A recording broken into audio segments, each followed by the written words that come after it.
আসসালামু আলাইকুম রাহমাতুল্লাহি ওয়া বারাকাতুহু। সুপ্রিয় সম্মানিত দর্শক শ্রোতা, আশা করি মহান রব্বুল আলামিনের দয়ায় আপনারা সকলেই ভালো আছেন।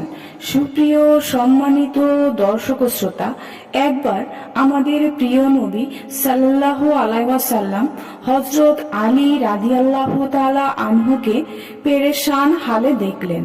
তখন হুজুর সাল্লাল্লাহু আলাইহি ওয়াসাল্লাম জিজ্ঞেস করলেন, হে আলী, কি সমস্যা, তুমি পেরেশান কেন?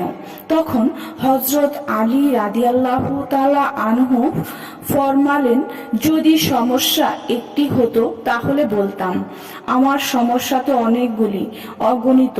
তখন হুজুর সাল্লাল্লাহু আলাইহি ওয়াসাল্লাম ফরমালেন, তাহলে তোমার জন্যই একটি কালেমাই যথেষ্ট। আর সেই কালেমাটি হলো বিসমিল্লাহির রহমানির রহিম, লা হাওলা ওয়ালা কুওয়াতা ইল্লা বিল্লাহিল আলিয়্যিল আযীম। আর নবীজি ফরমালেন, হে আলী, এই কালেমা কোনো দুঃখ, কোনো বিপদ, কোনো পেরেশানিকে ছেড়ে দিবে না। দেখুন কত ছোট এবং সহজ আমল, আর এই ছোট আমলটি কত বড় শান্তি এবং খুশি হযরত আলী রাদিয়াল্লাহু তাআলা আনহুকে দিয়েছে। এই কালেমাতে অনেক বড় কামালিওয়ালা আছে। হুজুর সাল্লাল্লাহু আলাইহি ওয়াসাল্লাম মেরাজের সফরে দেখলেন যে সকল আসমানে অসংখ্য ছোট ছোট সুন্দর বাতি ঝলমল করছে।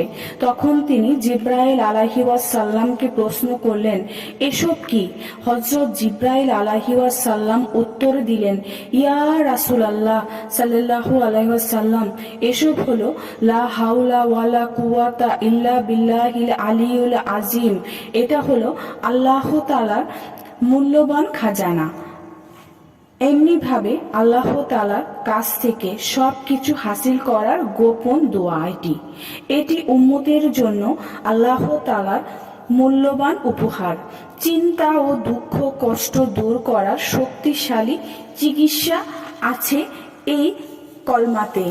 অসংখ্য রোগের চিকিৎসা এবং সুস্বাস্থ্যের মহা ঔষধ এই কলমা। শয়তান ও নফসের থেকে বাঁচার শক্তিশালী উপায়। দুর্বলতা হতাশা দূর করার জবরদস্ত জিকির হলো এই কলমা, লা হাওলা ওয়ালা কুওয়াতা ইল্লা বিল্লাহিল আলিয়্যিল আযীম।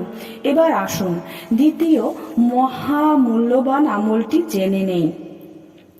আল্লাহর প্রিয় হাবিব সাল্লাল্লাহু আলাইহি ওয়াসাল্লাম আরাফাতের ময়দানে ফরমান দিলেন, আমার দোয়া এবং আমার পূর্বে যত আম্বিয়া একরাম হজের জন্য এই আরাফাতের ময়দানে এসেছেন সকলেই এই দোয়াটি পছন্দ করেছেন। এই দোয়াটি করতেন, তা হলো লা ইলাহা ইল্লাল্লাহু ওয়াহদাহু লা শারিকা লাহু লাহুল মুলকু ওয়া লাহুল হামদু ওয়া হুয়া আলা কুল্লি শাইইন কাদির।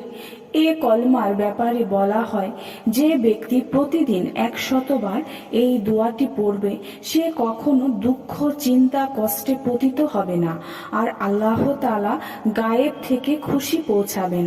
সব সময় শুধুমাত্র সুসংবাদ শুনতে থাকবে। দেখুন কত সহজ আমল। তাছাড়া এই কলমাটিও সকলেই মুখস্থ রেখেছে, লা ইলাহা ইল্লাল্লাহু ওয়াহদাহু লা শারিকা লাহু লাহুল মুলকু ওয়া লাহুল হামদু ওয়া হুয়া আলা কুল্লি শাইইন কাদির। এই দোয়াটি শুধুমাত্র আমাদের নবীর দোয়া নয়, সকল আম্বিয়া একরামের দোয়া। সুপ্রিয় সম্মানিত দর্শক শ্রোতা, আশা করি ভিডিওটি ভালো লেগেছে। ভিডিওটি যদি ভালো লেগে থাকে অবশ্যই চ্যানেলটি সাবস্ক্রাইব করবেন, লাইক করবেন, কমেন্ট করবেন এবং বেশি বেশি শেয়ার করে দিবেন। সবাই ভালো থাকবেন। আল্লাহ হাফেজ।